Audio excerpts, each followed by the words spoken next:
ዩኒፎር ሶሳይቲ ኤንድ ፖለቲክስ ኢን ዘ ኤጅ ኦፍ ወርልድ ዋርስ የዓለም ጦርነት ጊዜ ወይንም የዓለም ጦርነት ባለበት ጊዜ ከ1914 እስከ 1945 ያሉ ማህበረሰቦች ምን ይመስላሉ፣ ፖለቲካው ምን ይመስላል የሚለው ነው በዚህ ቶፒክ የምናየው። እዚህ ኢንትሮዳክሽን ላይ በዚህ ዩኒፎር ላይ የምናየው ነገር ይዘረዝራል። ስለ አንደኛው የዓለም ጦርነት፣ ስለ ሁለተኛው የዓለም ጦርነት፣ ስለ ሰላም ስምምነቶች እንዲሁም ስለ ፋሺዝም፣ ስለ ናዚዝም እነዚህን የተለያዩ ሀሳቦችን ያነሳል።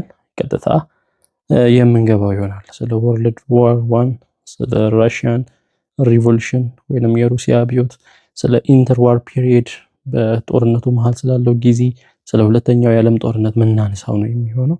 እነዚህ ኪ ወርድስ ናቸው። ይህንን ዩኒት ስናጠና የምናገኛቸው ቃላት ናቸው። ምንድናቸው የሚሉትን ስንማር እናውቃለን። ቀጥታ እንግባ። ወርልድ ዋር ዘ ፈርስት ኤንድ ኢትስ ሴትልመንት የመጀመሪያው የዓለም ጦርነት፣ አንደኛው የዓለም ጦርነትና ሴትልመንቱ የት አካባቢ ነው የተካሄደው የሚለው። ወርልድ ዋር ዘ ፈርስት ኦልሶ known as the first world war, the great war, the war of the nations and the war to end all wars was a world conflict from 1940 to 1980. የመጀመሪያው የዓለም ጦርነት ታላቁ ጦርነት ይባላል። የህዝቦች ጦርነት ይባላል። ጦርነቶችን ሁሉ የሚቋጭ ጦርነትም ተብሎ ነበር እና ይሄ ግጭት ከ1914 እስከ 1918 ነው ይሄ ጦርነት የተደረገው። No previous conflict had mobilized so many soldiers or involved so many in the field of battle. ከዛ በፊት የትኛውም ጦርነት ይሄን ያህል ሰዎችን ወታደሮችን አላሰባሰበም። ያን ያህል ወታደር አልተዋጋም፣ ግጭቱ ላይ አልተሳተፈም። ከዛ ጦርነት በፊት በነበሩት ጊዜያት ኬሚካል ዊፐንስ were used for the first time. ለመጀመሪያ ጊዜ በጦርነት ታሪክ የኬሚካል መሳሪያ ጥቅም ላይ የዋለበት፣ ኬሚካል እንደ መዋጊያ መሳሪያ ጥቅም ላይ የዋለበት ነው። The first mass bombardment of civilians from the sky was carried out. ከሰማይ በንጹሃን ዜጎች ላይ ቦምብ ማፈንዳት፣ ቦምባርድመንት ለመጀመሪያ ጊዜ በብዛት ንጹሃን ማጥፋት የተደረገበት ነው። And some of the century's first large scale civilian massacres took place. የክፍለ ዘመኑ የመጀመሪያው በጣም ከፍተኛ የሆነ እልቂት፣ ሰዎችን መግደል እልቂት የሆነበት ነው የመጀመሪያው የዓለም ጦርነት።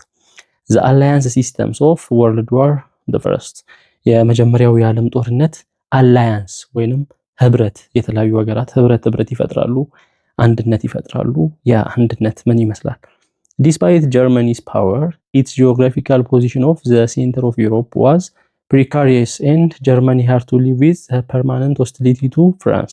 ምንም እንኳን ጀርመን የአውሮፓ መሃል ላይ በካርታ በምናይበት ጊዜ መሃል ላይ የምትገኝ ሀገር ብትሆንም አስተማማኝ የሆነ ሰላም መረጋጋት አልነበረባትም። ምክንያቱም ከፍራንስ ጋር ፐርማነንት የሆነ አለመስማማት እዚህ ጋር ያለች ፍራንስ ከፍራንስ ጋር ቋሚ የሆነ አለመግባባት ውስጥም ስለነበረች፣ ሆስቲሊቲ ውስጥም ነበረች። ፕሪካሪየስ አጠራጣሪ ነገሮች ነበሩ ነው የማያስተማምን። Bismarck wanted security for his country and demanded alliances to isolate France and tie other powers with Germany. ስለዚህ ቢስማርክ የጀርመኑ መሪ መናሰበ ከሌሎች ሀገሮች ጋር አላይድ መሆን እንዳለበት፣ ደህንነቱን ለማስጠበቅ መስማማት ወይንም ስምምነት ማድረግ እንዳለበት፣ ፍራንስን አይሶሌት ለማግለል ፍራንስን ጠላቱ የሆነችውን ፍራንስ ለማግለል ከዛ ጀርመንን ከሌሎች ኃያላን ጋር አንድ ላይ ለማድረግ ፈለገ። In 1879 therefore Bismarck made a dual alliance between Germany and Austro-Hungary. ስለዚህ በ1879 ቢስማርክ ምን አደረገ?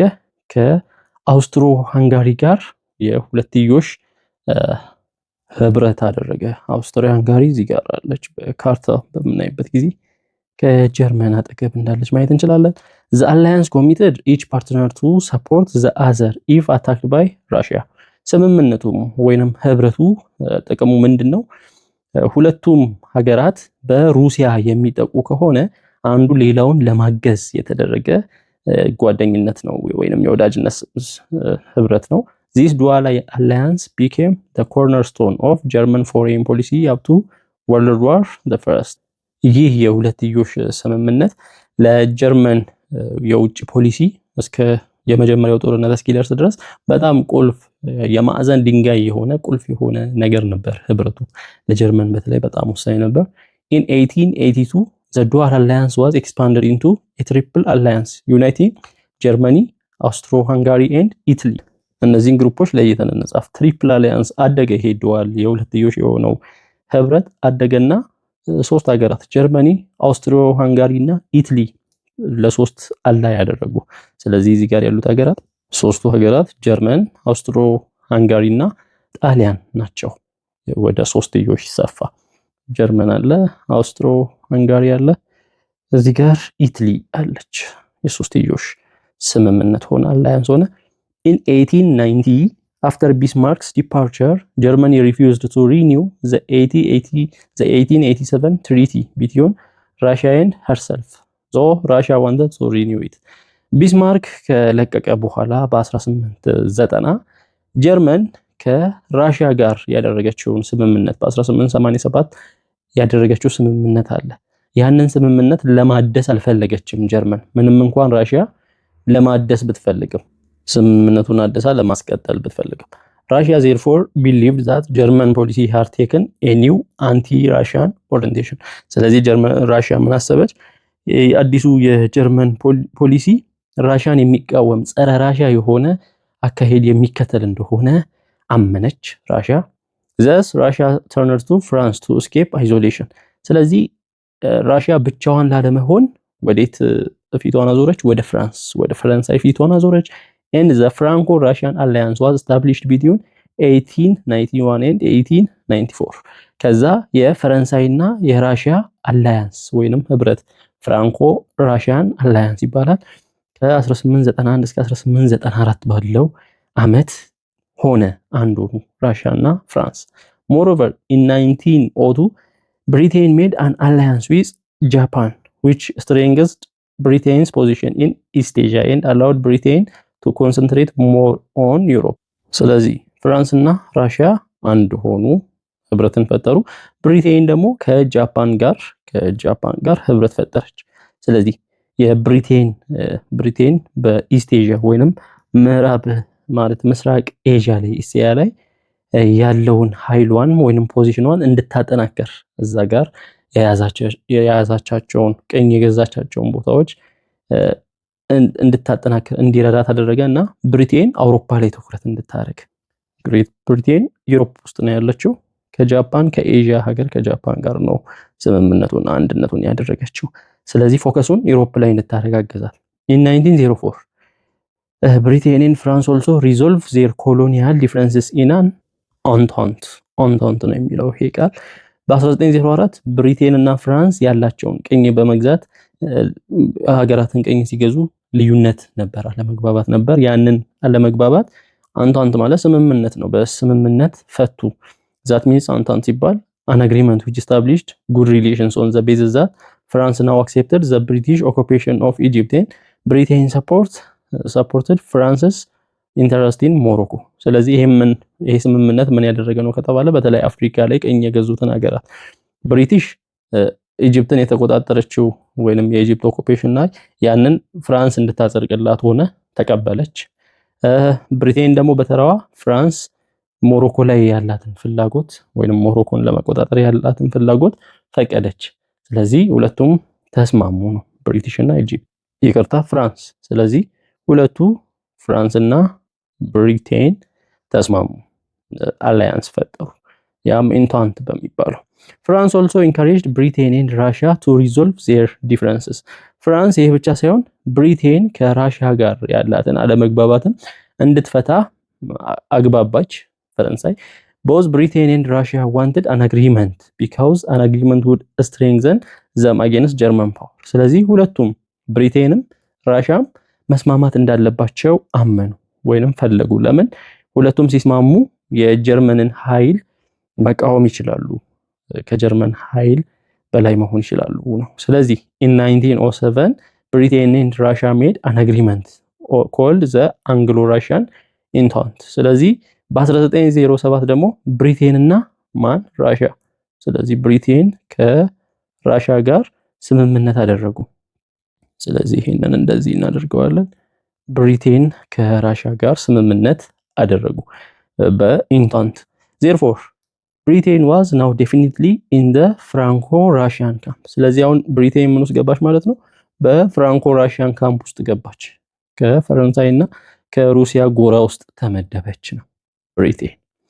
ስለዚህ and two armored camps into which European powers were divided had been completed። ስለዚህ አሁን ምን ሆነ? ሁለት ግሩፕ ተፈጠረ ነው። These were the triple alliance of Germany, Austria, Hungary and Italy። የመጀመሪያው ግሩፕ ምንድነው? ትሪፕል አላያንስ በጀርመኒ በአውስትሪያ ሃንጋሪ እና በኢትሊ መሃል የተደረገ ያለችበት ኢትሊ መሃል የተደረገ ስምምነት ትሪፕል አላያንስ ይባላል። ሁለተኛው ደግሞ ዘ ትሪፕል ኢንታንት ኦር ዘ ኢንታንት ኦፍ ፍራንስ ራሽያ ኤንድ ብሪቴን። ሁለተኛው ያም በፍራንስ በራሽያ እና በብሪቴን መሃል ያለው የሶስትዮሽ ስምምነት ነው ትሪፕል ኢንታንት። ስለዚህ ሁለት ግሩፕ ትሪፕል አላያንስን ትሪፕል ኢንታንት ተፈጠረ። በሁለቱም ውስጥ ያሉትን ሀገራት በደንብ ያዙ። እንደዚህ ያወጣው ያለው በጣም ስለሚጠቅም ነው። ወደ ታች ስንሄድ በጣም ይጠቅማል። ዘ ክራይሲስ ዛት ሌድ ቱ ዘ ፈርስት ወርልድ ዋር፣ ወደ መጀመሪያው የዓለም ጦርነት ያመራው ክስተት፣ የመጀመሪያው የዓለም ጦርነት እንዲጀመር ያደረገው ክስተት። ኢን ኦክቶበር 1908 አውስትሪያ ሃንጋሪ አኔክስድ ቦስኒያ ሄርዘጎቪና እና በ1908 አውስትሪያ ሃንጋሪ ምን አደረገች? ቦስኒያ ሄርዘጎቪና የምትባለዋን ሀገር ከራሷ ጋር አንድ አደረገች። አውስትሪያ ሃንጋሪ እዚህ ጋር እንዳለች እናያለን። The annexation set off an international crisis because Russia and Serbia were unwilling to accept the annexation። ይሄ ደግሞ አንድ ማድረግ በግድ አንድ ማድረግ ዓለም አቀፍ ክራይሲስን ወይንም ቀውስን የፈጠረ ነበር። ለምን? ሩሲያና ሰርቢያ ይሄንን አኔክሴሽን አይፈልጉትም፣ አልደግፉትም። ሰርቢያ እዚህ ጋር አለች እና ሩሲያ ደግሞ እዚህ ጋር አለች። አውስትሪያ ሃንጋሪ ማንን? ቦስኒያ ሄርዘጎቪናን አኔክስ ማድረጓን ሰርቢያ እና ሩሲያ አልወደዱትም ነው። ስለዚህ however the Austro-Hungary backed by Germany threatened Serbia with war if it did not publicly accept the annexation። ስለዚህ አውስትሪያ-ሃንጋሪ ማን ይደግፋታል? አውስትሪያ-ሃንጋሪ የማን ግሩፕ ናት? የጀርመን ግሩፕ ስለሆነች አውስትሪያ-ሃንጋሪ ማንን ታስፈራራለች? ሰርቢያን። ይሄንን አኔክሴሽን አውስትሪያ-ሃንጋሪ ቦስኒያ ሄርዘጎቪናን አኔክስ ያደረገችውን አኔክሴሽን ካልተቀበለች ጦርነት እንደምታውጅባት ታስፈራራለች። ጦርነት ለማወጅ የምታስፈራራው ደግሞ ከጀርመን ድጋፍ ስለምታገኝ ነው። አውስትሪያ-ሃንጋሪ ጀርመንን ተማምና ነው። On the other hand, Russia was unable to fight in support of Serbia because Russia had not yet recovered from the defeat in Russo-Japanese and the 1905 revolution። በተቃራኒው ደግሞ ሩሲያ ጦርነቱ ቢነሳ ሰርቢያን ማገዝ አትችልም። ሩሲያ ሰርቢያን ማገዝ አትችልም። ማገዝ የማትችልበት ምክንያት ለምንድን ነው? አላገገመችም። ከምን አላገገመችም? ራሽያ አንደኛ ከጃፓን ጋር ጦርነት አድርጋ ተሸንፋ ነበር በቅርቡ እና በ1905 ደግሞ በሀገሪቷ ውስጥ አብዮት ተደርጎ ነበር እና ሁለቱም ነገር ራሽያ እንድትዳከም ስላደረጋት ወደ ጦርነት መግባት አትችልም ጦርነቱ ቢነሳ። ራሽያ and Serbia were therefore forced to accept the annexation። ስለዚህ ያለው አማራጭ ምንድነው? ራሽያ እና ሰርቢያ የአውስትሪያ ሃንጋሪን አኔክሴሽን መቀበል ነው ያለባቸው። ሌላ አማራጭ የላቸው። however Serbia did not forget its loss። ነገር ግን ሰርቢያ ይሄንን ነገር ልትቀበል አልቻለችም። አውስትሪያ ሃንጋሪ ከቦስኒያ ሄርዘጎቪና ጋር አኔክስድ መሆኗል። አንታጎኒዝም ቢትዊን አውስትሮ ሃንጋሪ ኤንድ ሰርቢያ ኢንክሪዝድ። በአውስትሮ ሃንጋሪ እና በሰርቢያ መሃል ጥላቻ እያደገ ሄደ። ሞሮቨር ቴሮሪስት አክሽንስ ዌር ካሪድ አውት ባይ ኢንዲቪጁዋል ሰርብስ። ቴሮሪስት አክሽን ሽብርተኛ ሆነው ነበር። በግል ደረጃ ሰርቢያውያን ሽብር ያስነሱ ነበር። የሽብር ድርጊቶች ያ ማለት ሌላውን ማጥቃት፣ መግደል። ቴሮሪስት አክሽኖች በኢንዲቪጁዋል ሰርብስ በግለሰቦች ሰርቢያውያን መደረግ ጀመረ። From 1911 on, terrorist activities against Austro-Hungary were planned by the Death Secret Society in Serbia, popularly known as the Black Hand።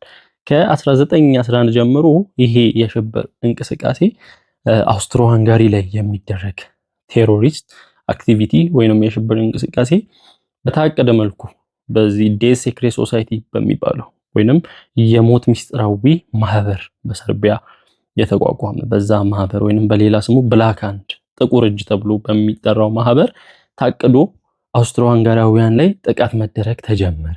በሰርቢያውያን።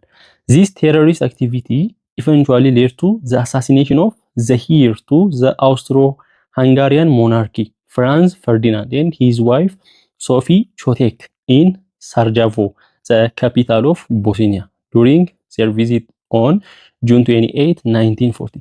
ይሄ ቴሮሪስት አክቲቪቲ ምን ወደ መሆን ደረሰ? የአውስትሮ ሃንጋሪ ቀጣይ ወራሽ ወይንም መሪ የነበረው የአገዛዙ የሞናርኪው የአውስትሮ ሃንጋሪ መሪ የነበረውን ፍራንዝ ፈርዲናንድ እስከ መግደል ደረሰ።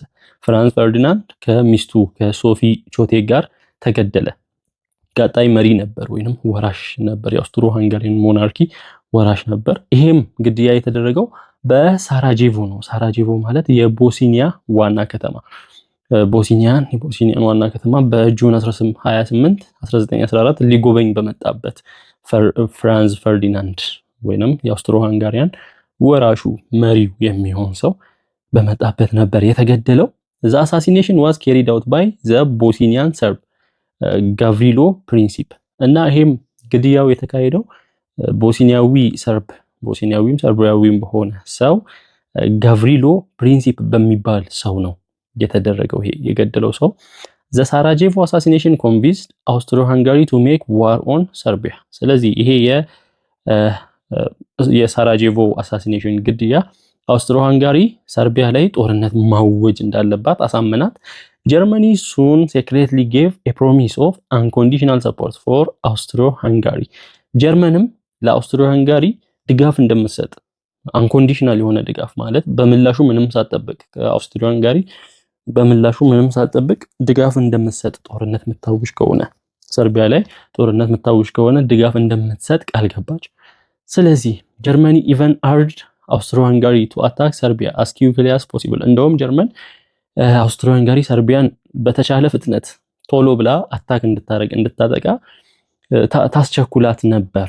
Having gained German support for action against Serbia, Austro-Hungary then sent a harsh ultimatum to Serbia on 23 July 1914, demanding unconditional acceptance of all demands within 48 hours።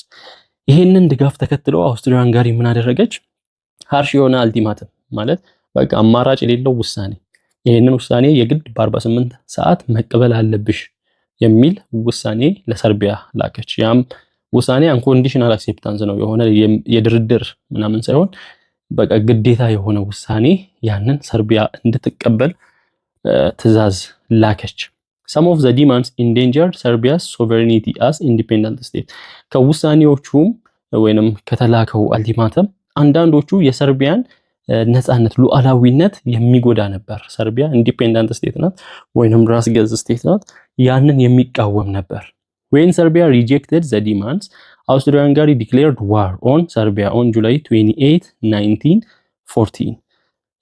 እምቢ አለች ሰርቢያ ዲማንዱን፣ ያንን አውስትሮ-ሃንጋሪ የላከችውን ፍላጎት እምቢ ስትል አውስትሮ-ሃንጋሪ ጦርነት አወጀች። በጁላይ 28 በ1914 ጦርነት ታወጀ። በእንደዚህ አይነት መልኩ ነው ጦርነቱ የጀመረው። ኮርስ ኦፍ ዘ ዋር ጦርነቱ ምን ይመስላል? soon after the declaration of war by Austro-Hungary on Serbia, Russia decided to support Serbia even at the risk of war with Austro-Hungary and Germany። አውስትሮ-ሃንጋሪ ሰርቢያ ላይ ጦርነት ካወጀች በኋላ የትሪፕል አንታንቷ አባል የሆነችው ራሽያ ሰርቢያን ለማገዝ ዲሳይድ አደረገች፣ ወሰነች። ምንም እንኳን ጦርነት የሚታወጅባት ቢሆንም ያ ሪስክ ቢኖርም ያንን ሪስክ ተቀብላ አውስትሮ-ሃንጋሪን ማለት ሰርቢያን ለማገዝ ወሰነች። ከአውስትሮ-ሃንጋሪም ከጀርመኒም ጦርነት ሊነሳባት ይችላል። this action caused Japan to declare war against the allied powers። ሁለቱ ፓወሮች ወይንም ሁለቱ ግሩፖች ትሪፕል አላያንሱ ሴንትራል ፓወር ይባላል፣ ትሪፕል አንታንቱ ደግሞ አላይድ ፓወር ይባላል። ጃፓን በአላይድ ፓወር ድጋፍ ነው ያለችው ወይንም እነሱን በመደገፍ ነው፣ ምክንያቱም ከብሪቴን ጋር ግንኙነት ስላላት ከትሪፕል አንታ። ስለዚህ ጃፓን ዋር ዲክሌር ያደረገችው አላይድ ፓወር ላይ ሳይሆን ሴንትራል ፓወሮች ላይ ነው፣ በተለይ ጀርመኒ ላይ እንዲሁም አውስትሮ-ሃንጋሪ ላይ ነው ጦርነት ያወጀችው ጃፓን። therefore the first world war broke out between the two armed camps። ስለዚህ የመጀመሪያው የዓለም ጦርነት በሁለቱ በታጠቁ ግሩፖች ተነሳ። ዘ ትሪፕል አላያንስ ሴንትራል ፓወርስ ይባላሉ። ዘ ትሪፕል አንታንት ደግሞ አላይድ ፓወርስ ይባላሉ። ዘ ሜን ቲያትር ኦፍ ወርልድ ዘ ፈርስት ወርልድ ዋር ዋዝ ዩሮፕ። ዋነኛው የጦርነቱ ቦታ የሚደረግበት አውሮፓ ነው። የመጀመሪያው ዓለም ጦርነት ዘ ቲያትርስ ኦፍ ዘ ዋር ዌር ኦልሶ ፋውት ፋር ፍሮም ዩሮፕ ኢንክሉዲንግ አፍሪካ ኤንድ ዘ ፓሲፊክ ኦሽን። ጦርነቱ እዛ አውሮፓ ላይ ብቻ የተገደበ ሳይሆን በአፍሪካ እንዲሁም በፓሲፊክ ውቅያኖስ አካባቢ ይካሄድ ነበር። ኢን ዩሮፕ ዘ ዋር ዋስ ፋውት ኦን ቱ ሜጀር ፍሮንትስ። በአውሮፓ ጦርነቱ በሁለት ዋና ዋና ግንባሮች ይካሄድ ነበር። ዌስተርን ፍሮንት አለ፣ ኢስተርን ፍሮንት አለ። የምዕራብ ግንባር፣ የምስራቅ ግንባር የሚባል። ዌስተርን ፍሮንቱ የምዕራብ ግንባሩ ጀርመኒ አጌንስት ዘ አላይድ ፓወርስ፣ ጀርመን ከአላይድ ፓወርስ ተቃራኒ ሆና የምታደርገው ጦርነት ነው። ዌስተርን ፍሮንቱ ላይ ጀርመን ከአላይድ ፓወር በምዕራብ ግንባር የሚደረገው ጦርነት ነው። ኤንድ ኢስተርን ፍሮንት ደግሞ ጀርመኒ አጌንስት ራሽያ፣ በምስራቅ ግንባር ደግሞ ጀርመን ከራሽያ ጋር የምታደርገው ከራሽያ ጋር ለብቻ የምታደርገው ነው። ኢስተርን ወይንም በምስራቁ ግንባር በምስራቅ በኩል ጀርመን ከራሽያ ጋር ትዋጋለች። ኦፍ ዘ ቱ ፍሮንት ዘ ሞስት ኢምፖርታንት ዋዝ ዘ ዌስተርን ፍሮንት ዌር ጀርመኒ ፑት ኢንቱ ፕራክቲስ ዘ ሽሊፈን ፕላን። ከሁለቱ በጣም ወሳኙ ፍሮንት ዌስተርን ፍሮንቱ ነው። እዚህ ዌስተርን ፍሮንት ላይ ጀርመን የሽሊፈን ፕላንን የሽሊፈን እቅድ የሚባለውን እዛ ጋር እየተከበረች ነበር። ሽሊፈን ማለት ቮን ሽሊፈን የሚባል ሰው ነው። የጀርመን የጦር ሰራዊት ቺፍ ነው ወይንም መሪ ነው። የሱን እቅድ በምዕራቡ ግንባር አፕላይ እያደረገች ነበር። ዘ ሽሊፈን ፕላን ሪኳየርድ አን አታክ ኦን ፍራንስ ፈርስት ባይ ስዊፒንግ ስሩ ቤልጂየም። ይህ እቅድ በቤልጂየም በኩል በመግባት ጀርመን በቤልጂየም በኩል በመግባት ማንን ለማጥቃት? ፍራንስን፣ የትሪፕል አንቴንትን አባል የሆነችዋን ፍራንስ ለማጥቃት እያሰበ እቅድ ነው። እና ይህንን በካርታ ላይ ስንሄድ ካርታው ጀርመን በቤልጂየም በኩል አድርጋ ፍራንስን ለመቆጣጠር ወይንም ፍራንስን አታክ ለማድረግ እዚህ ጋር ስናይ ጀርመን ያለች በቤልጂየም በኩል በማድረግ ፓሪስ አለች ፍራንስ እዚህ ጋር ያንን ፍራንስን አታክ ለማድረግ የታቀደ ነው። In the east, the Germans planned to stand on the defensive against Russia until France had been crushed, a task Germany planned to complete in 6 weeks. በምስራቅ በኩል የታቀደው ደግሞ ጀርመኒ ራሽያን ለመቋቋም ብቻ እንድትቋቋም ምን እስኪሆን ድረስ በምዕራብ በኩል ያለው የጀርመን ጦር ፍራንስን እስኪያሸንፍ ድረስ ፍራንስን ዲፊት እስኪያደርግ ድረስ ያም ደግሞ ፍራንስን የማሸነፉ እቅድ በ6 ሳምንት በዌስተርን ፍሮንት የታቀደው በ6 ዊክስ ጀርመን ፍራንስን አሸንፋ እስክትመጣ ድረስ በምስራቅ ፍሮንት ያለው ራሽያን መቋቋም ዲፌንድ ማድረግ መቋቋም ወይንም መከላከል ላይ ትኩረት ያደረገ ነው። Thus Germans invaded Luxembourg on August 1 and Belgium on August 3. ስለዚህ ጀርመኖች ምን አደረጉ? እዚህ ጋር ሉክሰምበርግን እናያለን። በኦገስት 1 ላይ ሉክሰምበርግ፣ በኦገስት 3 ደግሞ ቤልጂየምን ተቆጣጠሩ። ወደ ፍራንስ እየሄዱ እንደሆነ ማየት እንችላለን። The latter invasion violated the Treaty of 1839 in which the British had guaranteed Belgian neutrality. በተለይ ይሄ በቤልጂየም በኩል መምጣቷ ጀርመን በቤልጂየም በኩል ነው የመጣችው። እንግዲህ ጀርመን ቤልጂየም ስትገባ በቤልጂየም በኩል መምጣቷ ብሪቴን ከብሪቴን ጋር ያደረገችው ስምምነት ነበር ቤልጂየም። ያም ስምምነት የቤልጂያን ኒውትራሊቲ ምንም አይነት ጦርነት ላይ አልሳተፍም ኒውትራል ነኝ የሚል ስምምነት ነበር ብሪቲሽ እና ቤልጂየም ያደረጉት። ነገር ግን በዚህ ጊዜ ማንን እያሳለፉ ነው? ጀርመንን እያሳለፉ ነው ቤልጂየሞች። ቤልጂየም ጀርመንን እያሳለፈች ነው። ብሪቴን እና ቤልጂየም ደግሞ ምን ነበራቸው? ስምምነት ነበራቸው። ብሪቴን ቤልጂየም ኒውትራል ናት። የቤልጂየም ኒውትራሊቲን ወይንም በጦርነቶች ላይ አልሳተፍም የሚለውን ያንን ነገር የተስማሙ ነበር። እዚህ ጋር በቤልጂየም በኩል ሲያልፉ ብሪቲሽ ምን አደረገች? ያንን የቤልጂያን ኒውትራሊቲ አባንደን አደረገች። The factor caused Britain to abandon neutrality and to join war against Germany. ስለዚህ ብሪቴን የቤልጂየምን ኒውትራሊቲ ወይንም ከምንም ነገር ነፃ መሆን ያንን ስምምነት ትታ ማንን አታክ ለማድረግ ብሪቴን ጀርመንን አታክ ወደ ማድረግ ወይንም ወደ ማጥቃት መጣች። ጀርመኒ then invaded France and on August 4 1914 ብሪቴን ዲክሌርድ ዋር ኦን ጀርመኒ። ስለዚህ ጀርመን በቤልጅየም በኩል መታ ማንን ተቆጣጠረች? ፍራንስን ተቆጣጠረች። ብሪቴን ጦርነት ማን ላይ አወጀች? ጀርመን ላይ። ስለዚህ ጀርመን መታ እዚህ ጋር ፍራንስን ተቆጣጥራለች። ብሪቴን ደግሞ ጦርነቱን የፍራንስ አባል ስለሆነች የትሪፕል አንቴንት አባል ስለሆነች ጀርመን ላይ ጦርነቱን አወጀች። ብሪቴን ከጀርመን ጋር ጦርነት ውስጥ ገቡ ነው። as both camps were in full scale war they sought new allies። እንግዲህ ሁለቱም ግሩፖች ትሪፕል አላያንስ እንዲሁም ትሪፕል አንቴንቶች ፉል ስኬል ዋር ላይ ገብተዋል። ሙሉ በሙሉ ጦርነት ላይ ስለገቡ አዳዲስ የሚደግፏቸውን ሀገራት መፈለግ ጀመሩ። ተርኪ ኤንድ ቡልጋሪያ ጆይንድ ዘ ሴንትራል ፓወርስ። ወደ ሴንትራል ፓወርስ ወይንም ወደ ትሪፕል አላያንስ ቱርክና ቡልጋሪያ ተቀላቀሉ። ሴንትራል ፓወርን ተቀላቀሉ እና ዘ ፈርስት ዋዝ ቢካዝ ኦፍ ኢትስ ሆስቲሊቲ ቱ ራሽያ። እና ተርኪ ለምንድን ነው የተቀላቀለችው? ተርኪ ፈርስት ዋን፣ ቡልጋሪያ ደግሞ ሰከንድ ዋን ናት። ዘ ፈርስት ዋዝ የመጀመሪያው ተርኪ ከራሽያ ጋር ባላት አለመስማማት ነው። ሶ ተርኪ እዚህ ጋር ያለችው ከሩሲያ ጋር አትስማማም። ሩሲያ ደግሞ ትሪፕል አንተንት ውስጥ ነው ያለችው። ዘ ሰከንድ ዋን ቡልጋሪያ ደግሞ ዋዝ ዘ ኤኒሚ ኦፍ ሰርቢያ፣ የሰርቢያ ጠላት ናት። ቡልጋሪያ ደግሞ እዚህ ጋር ያለችው የሰርቢያ ጠላት ናት። ሰርቢያ በራሽያ እገዛ ተደርጎላታል በአላይድ ፓወር ወይንም በትሪፕል አንተንት። ስለዚህ ቡልጋሪያ የሰርቢያ ጠላት ስለሆነች ይሄንን ግሩፕ ተቀላቀለች ቡልጋሪያ። ተርኪ ደግሞ የራሽያ ጠላት ስለሆነች ሴንትራል ፓወርን ተቀላቀለች። ኢን 1915 ኢታሊ joined the triple entente because the land that Italy wanted was still occupied by Austria። በ1915 ደግሞ ኢታሊ ወይንም ጣሊያን መጣ ማንን ተቀላቀለች? ትሪፕል አንተንት አላይድ ፓወርን። ሶ ኢታሊ እዚህ ጋር መጣች። ለምን? የሷ ምክንያት ደግሞ የምትፈልገው መሬት በኦስትሪያ ተይዟል። ኦስትሪያ ደግሞ እዚህ ጋር አለች። የትሪፕል አላያንስ አባል ናት። ኦስትሪያ ሃንጋሪ የኦስትሪያና የሃንጋሪ ስብስብ ነው።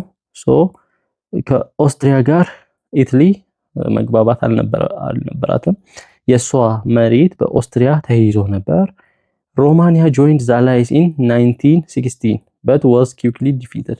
ሮማኒያ በ1916 ማንን ተቀላቀለች? አላይድ ፓወርን ተቀላቀለች።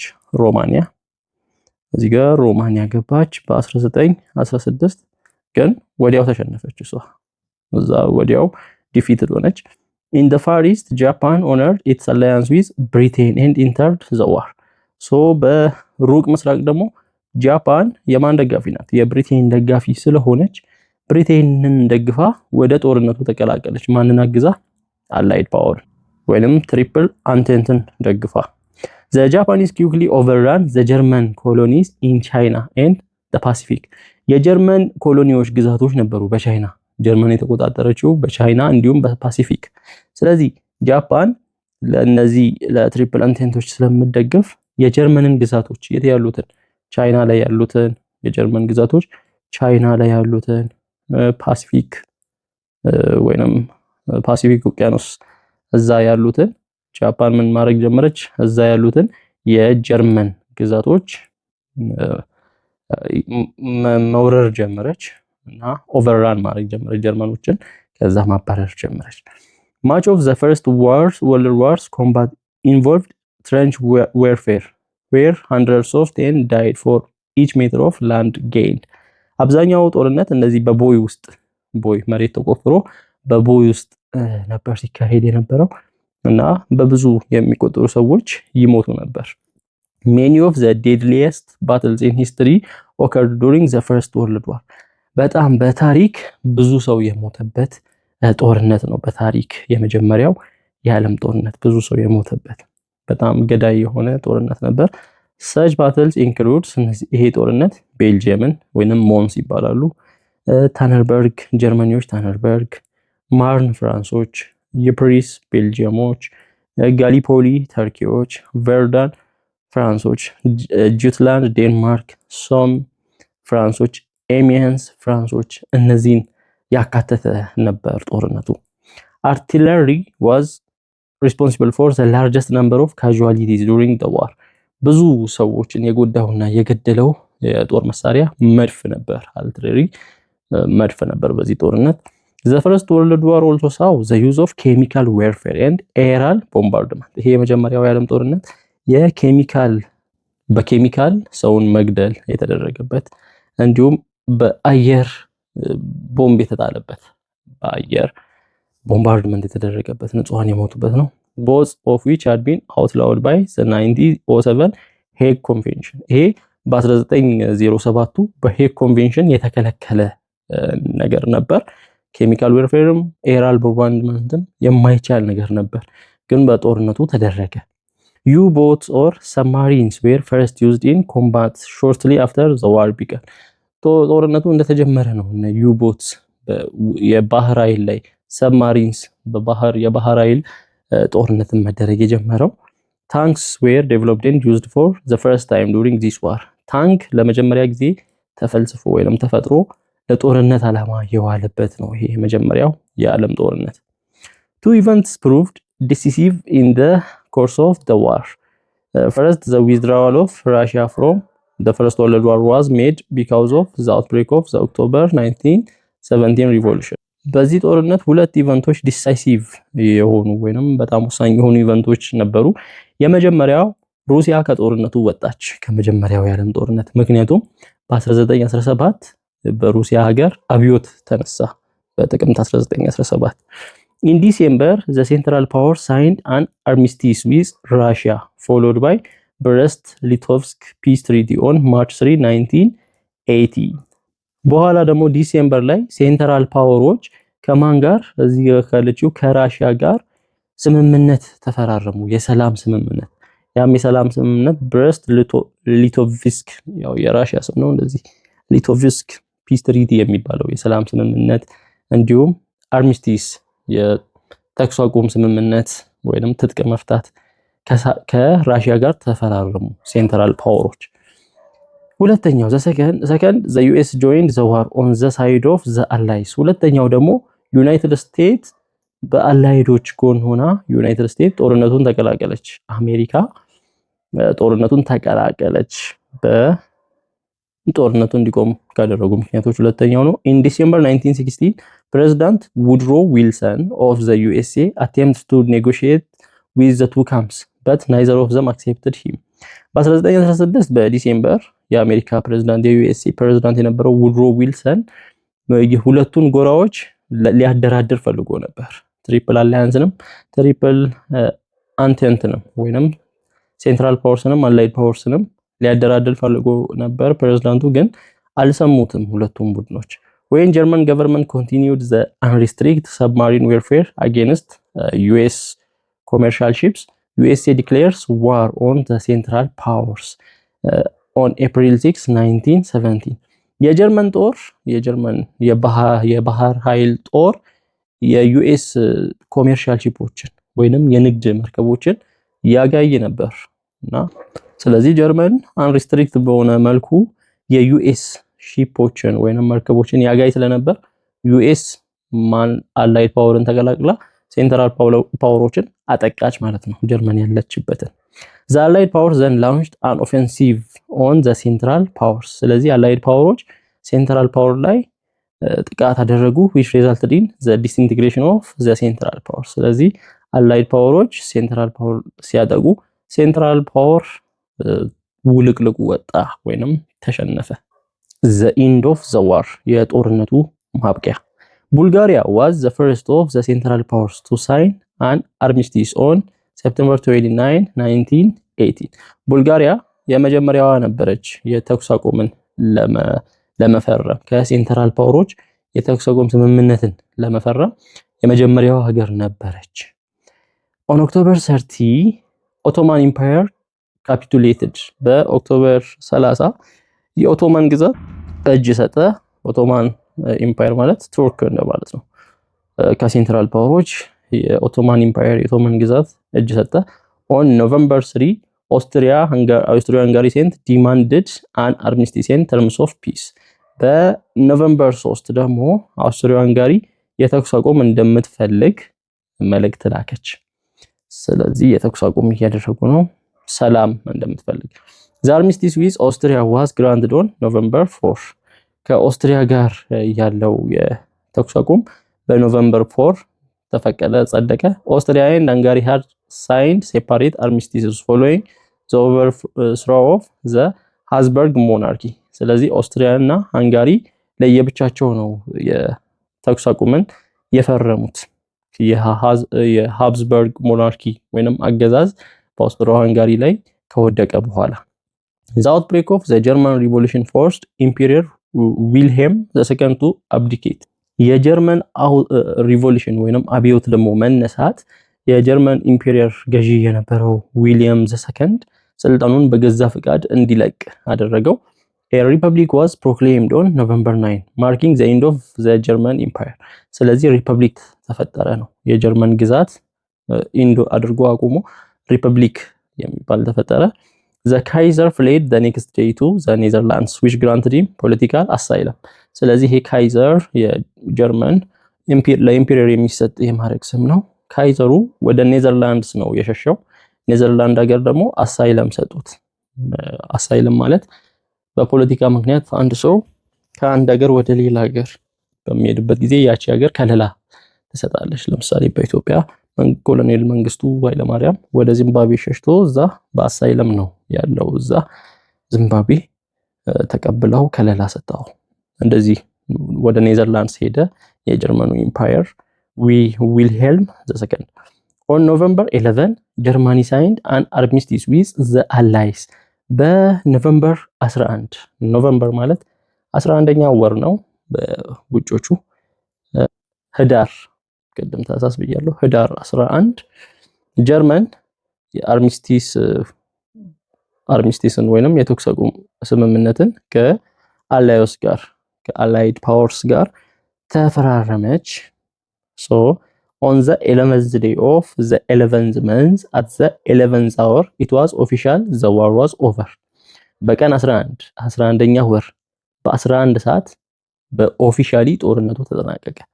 በ1918 በ11 11ኛው ሰዓት ላይ በቀን 11 በወር 11 በ11ኛው ሰዓት ኦፊሻሊ ጦርነቱ ኦቨር አበቃ